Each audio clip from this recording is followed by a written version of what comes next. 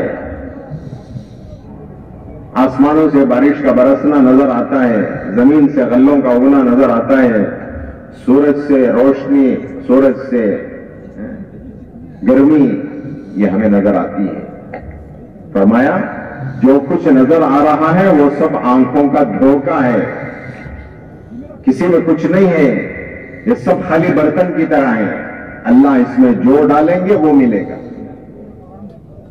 نکاح آدمی کر لے، اگر اللہ اولاد نہ دے تو ساری دنیا مل کے اس کو اولاد نہیں دے سکتی. زمین پہ آدمی محنت کرے، اگر اللہ نہ چاہے تو وہ زمین اس کو غلہ اور اناج نہیں دے سکتی. تجارت آدمی کرے، تاجر، جب تک اللہ نہ چاہے اس کو نفع نہیں مل سکتا. عزت کی چوٹیوں پہ پہنچ جائے، اگر اللہ اس کو عزت دینا نہ چاہے تو اس کو کوئی دنیا کی طاقت اس کو عزت نہیں دے سکتی. آدمی بیمار ہو جائے، دوائیوں کی دوائیاں کھا جائے، دوائیوں کی دکان کھا جائے، ڈاکٹر کے پرسکرپشن سے وہ ساری دوائیاں کھا لے، اگر شفا اللہ کی طرف سے نہیں ہے تو ساری دوائیاں مل کر اس کو شفا نہیں دے سکتی، سارے ڈاکٹر مل کر اس کو شفا نہیں دے سکتے. سب کچھ اللہ کے ہاتھ میں، کرنے دھرنے والی ذات ایک پہلے اللہ کی ہے. اس کا یقین کرنا، اس کو دل میں بٹھانا. پہلے دن یہ سبق یہی دیا گیا کہ صاحبزادے اللہ کی بڑائی کو تسلیم کرو، اللہ کی طاقت کو تسلیم کرو. اللہ تمہارے ساتھ ہو گئے تو کسی چیز کی کوئی پرواہ نہیں. یہی چیز اللہ پاک نے نماز میں سکھائی. اللہ کے حکم پہ آ جاؤ، اللہ اپنے قدرت سے تمہیں کامیاب کر دے. صلو کما رأیتمونی اصلی او کما قال علیہ الصلوۃ والسلام. اللہ کے رسول صلی اللہ علیہ وسلم نے ارشاد فرمایا، نماز ایسی پڑھو جیسے مجھے پڑھتا دیکھو. علماء فرماتے ہیں، محدثین کرام یہاں ارشاد فرماتے ہیں، نماز کا عنوان ہے لیکن پوری زندگی کی رہبری اللہ کے رسول صلی اللہ علیہ وسلم نے یہاں فرما دی. مسلمان کے لیے پوری زندگی کی رہبری ملتی. نماز ایسی پڑھو جیسی مجھے پڑھتا دیکھو، یہ نماز عنوان ہے. پوری زندگی کی رہبری کیسی ہے؟ محدثین فرماتے ہیں کہ کھاؤ ایسے جیسے مجھے کھاتا دیکھو، پہنو ایسے جیسے مجھے پہنتا دیکھو، سو ایسے جیسے مجھے سوتا دیکھو، چلو ایسے جیسے مجھے چلتا دیکھو، پکڑو ایسے جیسے مجھے پکڑتا دیکھو، سوچو ایسے. کیا مطلب؟ جسم کے ہر عضو کا استعمال سکھایا اللہ پاک نے نماز میں. اللہ کے حکم اور نبی کا طریقہ.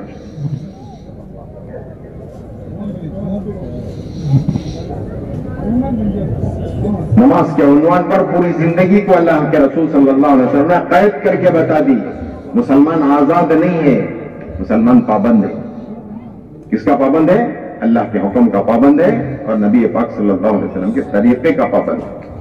یہی بات ہم نے عہد کیا ہے اللہ سے، کلمہ پڑھ کر کے ہم نے اللہ سے اقرار کیا ہے، لا الہ الا اللہ، میں تیرا بندہ ہوں، تو میرا خالق ہے، مالک ہے، اس لیے میں تیرا حکم دیکھ کے چلوں گا. محمد رسول اللہ، میں امتی ہوں رسول اللہ صلی اللہ علیہ وسلم کا، تو میں طریقہ دیکھوں گا رسول اللہ صلی اللہ علیہ وسلم کا. میں آزاد نہیں، میں پابند ہوں.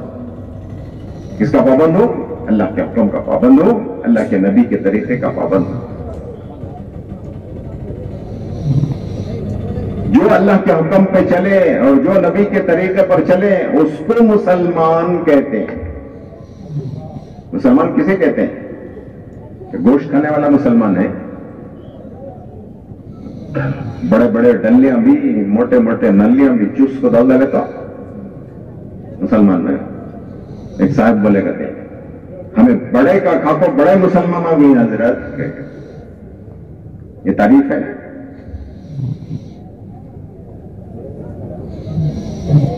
ہم کس کے بندے؟ ہم کس کے بندے؟ ہم اللہ کے بندے ہیں. تو اللہ کا حکم دیکھیں گے. ہم امتی ہیں رسول اللہ صلی اللہ علیہ وسلم کے. ہم طریقہ دیکھیں گے رسول اللہ صلی اللہ علیہ وسلم کا.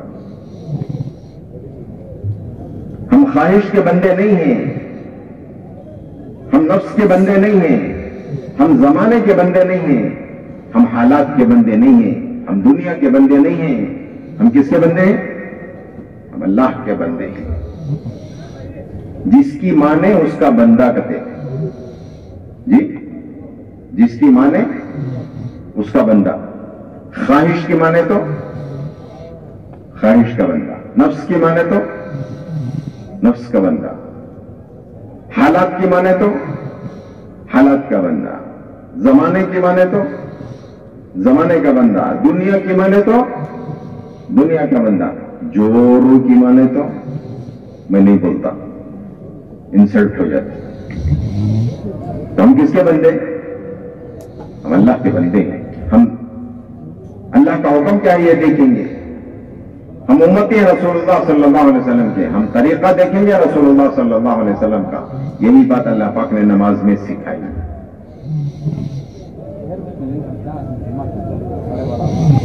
جسم کے ہر عضو کا استعمال اللہ پاک نے نماز میں سکھایا.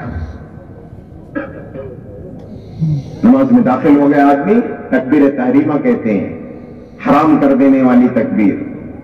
جو کچھ نماز کے باہر حلال تھا اور نماز میں اب وہ حرام ہو گیا. نماز کے باہر آدمی سلام کر سکتا ہے, خیریت پوچھ سکتا ہے. کیا نماز میں کر سکتا ہے؟ کسی کو سلام کر سکتا ہے؟ یا کوئی چھینکے وہ الحمدللہ کہے تو اس کے جواب میں اس کو یرحم اللہ یرحمک اللہ کہہ سکتا ہے؟ یہاں پابند بنایا. کیسا پابند بنایا؟ آنکھ تمہاری ضرور ہے تو اپنی مرضی سے دیکھ نہیں سکتے. زبان تمہاری ضرور ہے, اپنی مرضی سے بول نہیں سکتے. پیر تمہارے ضرور ہیں, اپنی مرضی سے چل نہیں سکتے. ہاتھ تمہارے ضرور ہیں, اپنی مرضی سے استعمال نہیں کر سکتے. تکبیر کہتے وقت میں ہاتھوں کو کندھے تک اٹھا سکتے ہیں, اس کے اوپر اٹھا سکتے ہیں. اجازت ہے؟ نہیں ہے. دیکھنے میں پابند ہے. قیام کی حالت میں سجدے کی جگہ دیکھو. رکوع میں جاؤ تو پیروں پہ نگاہ رکھو. سجدے میں جاؤ تو ناک پہ نگاہ رکھو. جب تشہد میں بیٹھو, قاعدے میں بیٹھو تو گود میں نگاہ رکھو. سلام پھیرو تو کندھے پہ نگاہ رکھو. آنکھ تمہاری ضرور ہے, اپنی مرضی سے دیکھ نہیں سکتی. اللہ کے حکم سے دیکھے گی, نبی کے طریقے پر دیکھے گی. زبان تمہاری ضرور ہے, اپنی مرضی سے بول نہیں سکتے. نہ کسی کے سلام کا جواب دے سکتے, نہ کسی کو سلام کر سکتے. ارے بھائی وہ تو چھوڑو. قیام میں قرآن پڑھنے کی اجازت ہے. میں رکوع میں اور سجدے میں جا کے قرآن پڑھتا ہوں گا تو پڑھ سکتے؟ حالانکہ قرآن ہے, لیکن رکوع اور سجدے میں نہیں پڑھ سکتے. کہاں پڑھیں گے؟ تو قیام میں پڑھیں گے. زبان کا استعمال اللہ پاک نے سکھایا. دماغ تک کا استعمال اللہ پاک نے سکھایا. کیسے سکھایا؟ اللہ کے علاوہ کسی کو مت سوچو. اللہ کی عبادت ایسی کرو جیسے تم اللہ کو دیکھ رہے ہو. اگر یہ درجہ نصیب نہیں ہے تو اتنا سوچو کہ اللہ مجھے دیکھ رہا ہے. تیسرا کوئی درجہ ہی نہیں. دماغ تک کو اللہ پاک نے پابند کر کے بتایا. اسی لیے فرمایا کہ جس کی نماز بن گئی اس کی زندگی بن گئی, جس کی نماز بگڑ گئی اس کی زندگی بگڑ گئی. جس طرح نماز میں آدمی ہر عضو کا استعمال کرتا ہے اور اللہ کے حکم پر کرتا ہے, نبی کے طریقے پر کرتا ہے, یہ 10-15 منٹ کی نماز ہے تو ہماری پوری زندگی جو ہے وہ نماز کی ترتیب پر آئے ہیں. نماز کے باہر ہم اپنی مرضی کے مالک نہیں ہیں. جس طرح نماز میں اللہ کے حکم کے پابند ہیں، نبی کے طریقے کے پابند ہیں، نماز کے باہر بھی ہم اللہ کے حکم کے پابند ہیں اور نبی کے طریقے کے پابند ہیں. ہم اپنی مرضی کے مالک نہیں ہیں. اور مسلمان کا کوئی کام دنیا نہیں ہے، ہر کام اس کا دین ہے. اس کا کمانا دین ہے، اس کا کھانا دین ہے، اس کا خرچ کرنا دین ہے، اس کا بیوی بچے کرنا دین ہے. اللہ اکبر، اس کا استنجا جانا، بیت الخلا جانا بھی دین بن سکتا ہے. اس کا کوئی کام دنیا نہیں، ہر کام دین بن سکتا ہے، بشرطے کہ اس میں یہ دیکھ لے کہ اس میں اللہ کا حکم کیا ہے اور نبی کا طریقہ کیا ہے. یہ سکھایا اللہ پاک نے نماز میں. کس وقت اللہ کا کیا حکم میری طرف متوجہ ہے، اس حکم کو اللہ کے نبی نے کس طریقے سے پورا کیا ہے، اس کو جاننے کا نام علم ہے. باقی جتنے علوم ہیں وہ سب کہتے ہیں ہنر ہے، وہ کمائی کا ذریعہ ہے، پیٹ پالنے کا ہے. علم کیا ہے؟ کس وقت اللہ کا حکم کیا میری طرف متوجہ ہے، اس حکم کو اللہ کے نبی نے کس طریقے سے پورا کیا ہے، اس کو جاننے کا نام علم ہے اور اس کو پورا کرنے کا نام ذکر ہے.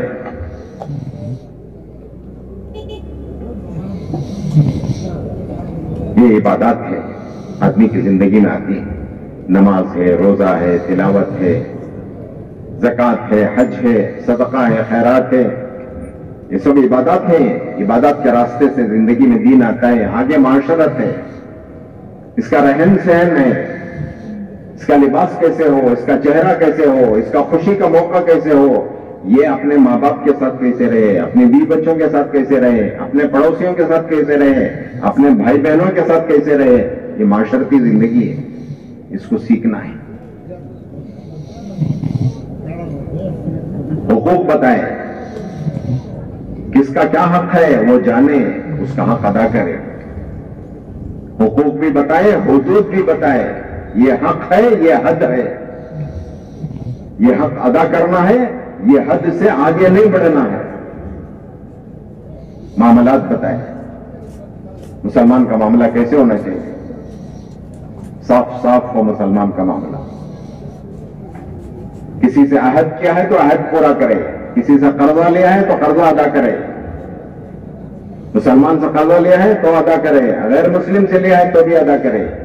مسلمان سے عہد کیا ہے تو بھی پورا کرے، غیر مسلم سے عہد کیا ہے تو بھی پورا کرے. جس طرح مسلمان سے جھوٹ نہیں بول سکتے، اس طرح غیر مسلم سے بھی جھوٹ نہیں بول سکتے. جس طرح مسلمان غیبت نہیں کر سکتے، اس طرح کسی غیر مسلم کی بھی غیبت نہیں کر سکتے.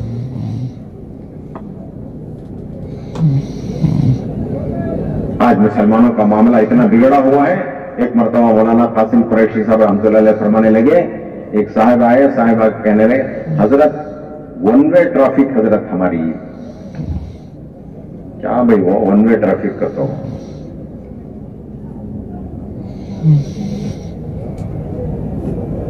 آ سکتے ہیں، جا نہیں سکتے وہاں سے، نو انٹری ہے جانا.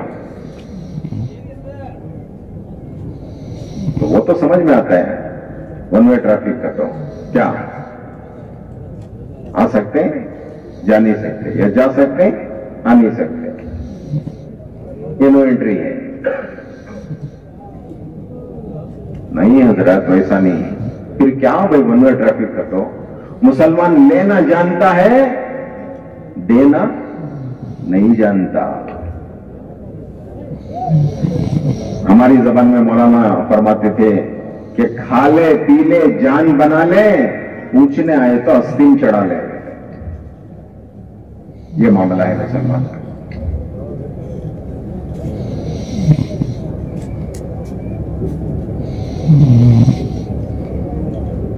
حضرت رسول پاک صلی اللہ علیہ وسلم کسی کی نماز جنازہ پڑھانے کے لیے آتے تو پہلا سوال یہ کرتے کہ اس کے ذمے کوئی قرضہ تو نہیں ہے. اگر قرضہ ہے، وہ ادا کیے بغیر دنیا سے چلا گیا ہے، تو حضور اس کی نماز جنازہ نہیں پڑھاتے تھے، کسی اور سے کہہ دیتے کوئی پڑھا لے اسے. جب تک اس کے قرض کی ذمہ داری کوئی دوسرا نہیں لے لیتا اس وقت تک حضور اس کی نماز جنازہ نہیں پڑھاتے. اتنا سخت معاملہ ہے. قرضہ کسی سے لے تو ادا کرے. ہمارے مولانا ایک مرتبہ فرمانے لگے قرض ہنسنا لیا تو حضرت پوچھنا ہے تو ذرا ہنس کو بھیج دے لے گا. کیا مر گئے کیا جی؟ دیں گے زندگی نا دیں گے. جاؤ مہلت تو مل سکتی ہے. معاف جب تک بندہ نہ کرے اس وقت تک معاف نہیں ہو سکتا. بندے کا حق دنیا ہی میں ادا کرنا پڑے گا. اللہ اپنا حق معاف کر سکتے ہیں. بندہ جب تک معاف نہ کرے اللہ بھی معاف نہیں کرتے. اسی لیے کہتے ہیں کسی کی 3 پیسے ناحق کسی نے دبا لیے.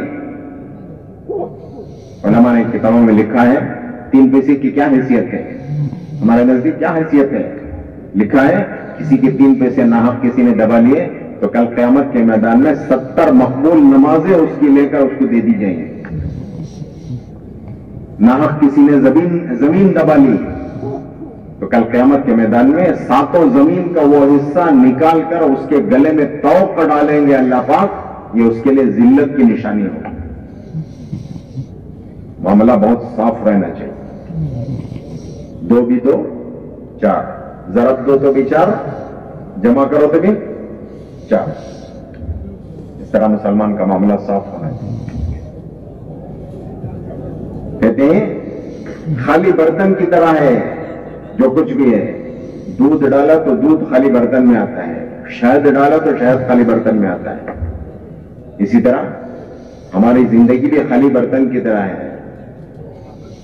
عبادت کے راستے سے وہ خالی برتن بھر جاتے ہیں. عبادت کے راستے سے زندگی میں دین آتا ہے. نماز کے ذریعے سے، تلاوت کے ذریعے سے، ذکر کے ذریعے سے، صدقہ خیرات کے ذریعے سے، حج اور عمرہ اور زکات کے ذریعے سے زندگی میں دین آتا ہے. معاملات کے بگاڑ کی وجہ سے زندگی سے دین نکل جاتا ہے. برتن میں شہد بھی ہے اور دوسرے برتن میں دودھ بھی ہے. نیچے سے اگر سوراخ ہے تو جتنا بھرا ہے وہ سب نکل گئے.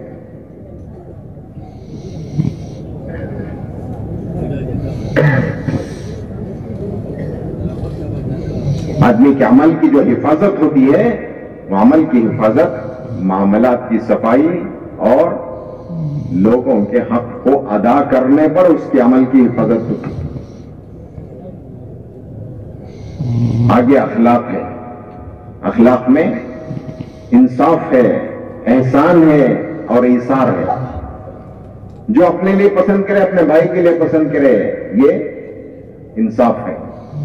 جو اپنے لیے ناپسند کرے اپنے بھائی کے لیے بھی ناپسند کرے یہ انصاف کی بات ہے. احسان کیا ہے؟ احسان جو اپنے لیے پسند کرے اس سے بہتر اپنے بھائی کے لیے پسند کرے یہ احسان ہے. برابر تولنا انصاف ہے، ذرا جھکتا تولنا احسان ہے. جتنا جھکتا تولے گا اتنا صدقے کا ثواب اللہ دیں گے. کل قیامت کے میدان میں آدمی اپنے صدقے کے سائے میں ہوگا. حدیث میں آتا ہے. آگے ایثار ہے. ایثار کے معنی اپنی ضرورت دبا کر دوسروں کی ضرورت کو پورا کرنا. یہ حضور کے زمانے میں حضرات صحابہ کی زندگی میں ملتا تھا. آج بھی لوگ ہیں اپنی ضرورت دباتے ہیں دوسروں کی ضرورت پورا کرتے ہیں. خود فاقے سے ہیں. بچوں کو بہلا پھسلا کے سلا دیا.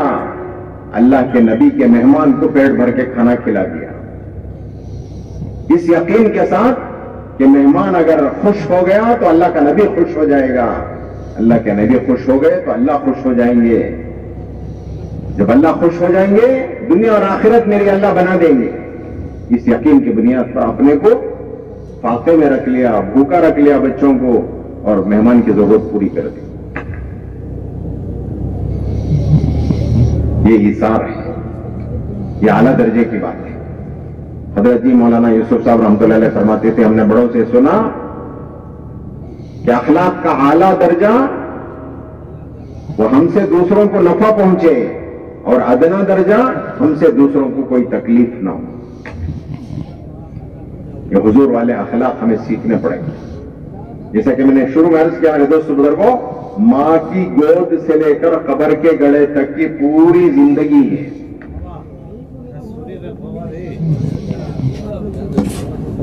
ٹھنڈا ہے. اللہ کے رسول صلی اللہ علیہ وسلم نے پوری زندگی کا دین سکھایا. پوری زندگی میں جتنے شعبے ہیں ان شعبوں میں دین زندہ کرنے کو کہا. اور دین آتا ہے وہ محنت سے آتا ہے، اور محنت ہوتی ہے تو زندگی میں دین آتا ہے. محنت چھوٹ جاتی ہے تو زندگی سے دین نکل جاتا ہے. نکلتا تو بعد میں، پہلے جو آنا ہے وہ آتا نہیں، جو ہے وہ بھی چلا جاتا. اور محنت کا زمانہ ہر ایک کو اللہ پاک نے جو دیا ہے وہ موت تک کا دیا ہے. موت کب کہاں کس وقت آئے گی کسی کو اس کا علم نہیں، لیکن اس موت کے آنے سے پہلے آدمی محنت کر کے اپنی زندگی میں مکمل دین زندہ کرے. یہ ہر مسلمان کی پہلی ذمہ داری ہے. دوسری ذمہ داری ہر مسلمان کی ہے کہ اپنے ماحول میں دین لائے. ماحول جو کہتے ہیں یہ تبلیغ والوں کا لفظ نہیں ہے، یہ قرآن کا لفظ ہے. قرآن میں جگہ جگہ اللہ پاک نے ارشاد فرمایا ما حولہ ما حولہا، جگہ جگہ اللہ پاک نے ارشاد فرمایا. مسلمان کا پہلا ماحول کیا ہے؟ بچہ کہاں پیدا ہوتا ہے؟ جی بول. بچہ کہاں پیدا ہوتا ہے؟ تم بولو گے ہسپتال میں پیدا ہوتا حضرت. تو ہسپتال میں پیدا ہوا تو کیا ہسپتال ہی میں رہ جاتا یا کہیں آتا بھی ہے وہ؟ جی کہاں آتا ہے؟ وہ گھر آتا ہے. تو مسلمان کا پہلا ماحول اس کا گھر ہے. اللہ کے رسول صلی اللہ علیہ وسلم ارشاد فرماتے ہیں کل مولود یولد علی الفطرہ، ہر بچہ جو دنیا میں آتا ہے وہ فطرت پہ آتا ہے. فطرت اسلام ہے، اسلام پہ پیدا ہوتا ہے. چاہے وہ مسلمان کے گھر آئے چاہے وہ غیر مسلم کے گھر بچہ پیدا ہو. ہر بچہ جو آتا ہے دنیا میں وہ اسلام کی فطرت پہ آتا ہے، مسلمان بن کے پیدا ہوتا ہے. ابواہ یحودانہ ینصرانہ یمجسانہ او کما قال علیہ الصلوۃ والسلام. اللہ کے رسول صلی اللہ علیہ وسلم ارشاد فرماتے ہیں اس کے ماں باپ یا تو اس کو یہودی بنا دیتے ہیں، یا تو اس کو نصرانی بنا دیتے ہیں، یا تو اس کو مجوسی بنا دیتے ہیں. جو گھر کا ماحول ہوتا ہے وہ ماحول میں بچہ ڈھل جاتا ہے. تو پہلا ماحول وہ گھر ہے. تو گھر میں دین ڈالنے کے لیے کہتے ہیں کہ گھر کی تعلیم کرو، گھر میں تعلیم زندہ کرو، گھر میں فضائل کی کتابیں پڑھو. عمل کا شوق آئے گا، عمل کرنا آسان ہوگا. حضرت شیخ نے فضائل کی کتابیں لکھی ہیں. ان کتابوں میں سے ہر کتاب میں سے تھوڑا تھوڑا روزانہ پڑھو تاکہ عمل کا شوق پیدا ہو. دنیا کی ہر چیز کی قیمت تو ہم جانتے ہیں لیکن عمل کی قیمت ہم نہیں جانتے. کس عمل پر اللہ کیا دینے والے ہیں. تعلیم تعلیم تعلیم جو کہتے ہیں، تعلیم کے کیا معنی؟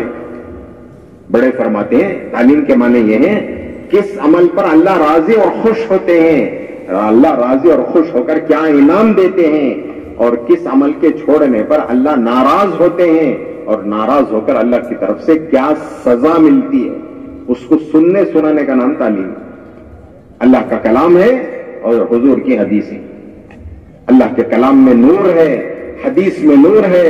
جب یہ کتابیں پڑھی جائیں گی تو ہمارے گھروں میں نور آئے گا.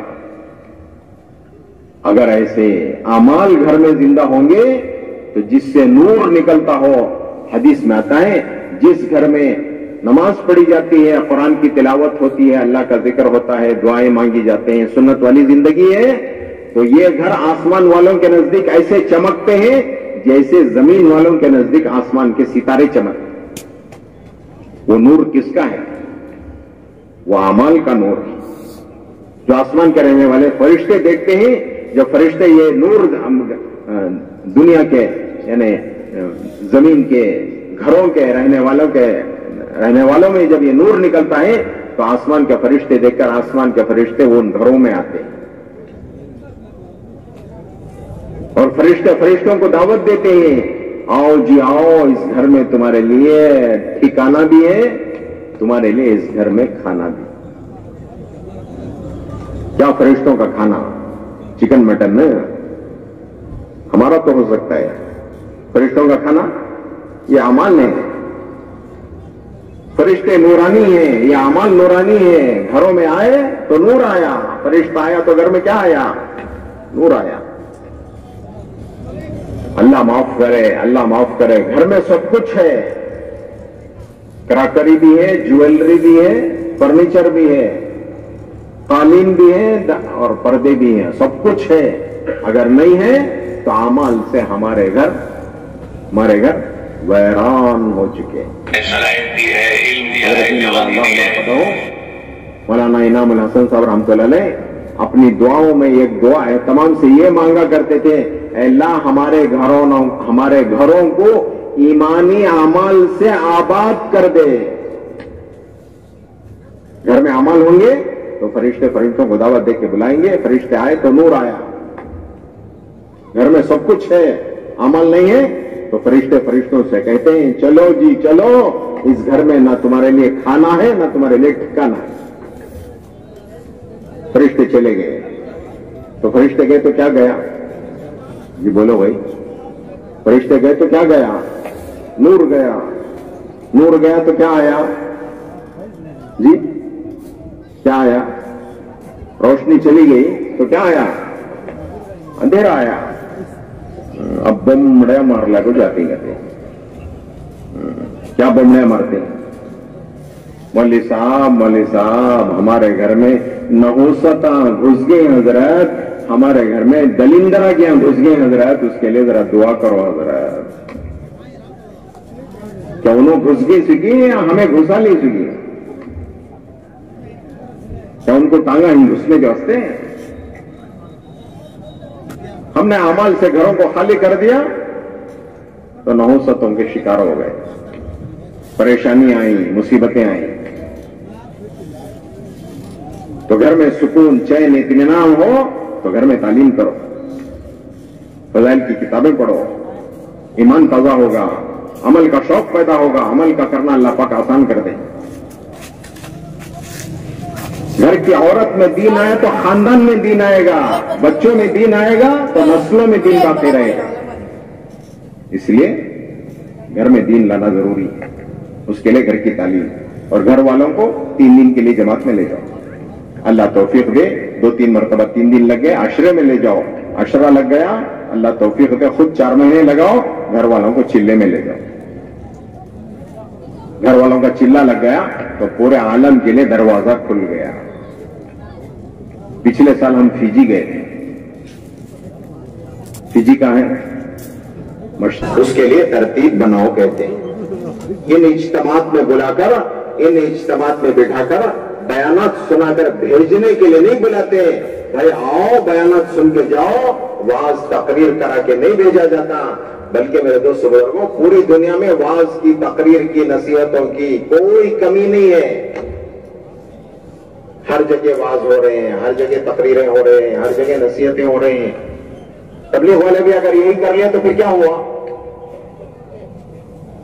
ہم اجتماع میں یہاں اس لیے بلاتے ہیں کہ یہاں آئے ہیں تو کچھ ارادے کر کے جاؤ، کچھ عزائم کر کے جاؤ، نقد جاؤ اللہ کے راستے میں. جیسے کل کارگزاری آئی الحمدللہ، اجتماع کی تاریخ ملنے کے بعد سے اجتماع تک تقریباً 100 جماعتوں نے کام کیا ہے آپ کے ضلع میں. کتنی جماعتوں نے؟ 100 جماعتوں نے کام کیا ہے. یہ گاؤں گاؤں، بستی بستی، گھر گھر، در در، ایک ایک فرد کے پاس پہنچی ہے. اجتماع کو عنوان بنا کر انہوں نے پورے دین کی دعوت دی ہے. بھائی آؤ ہم دین پر چلیں.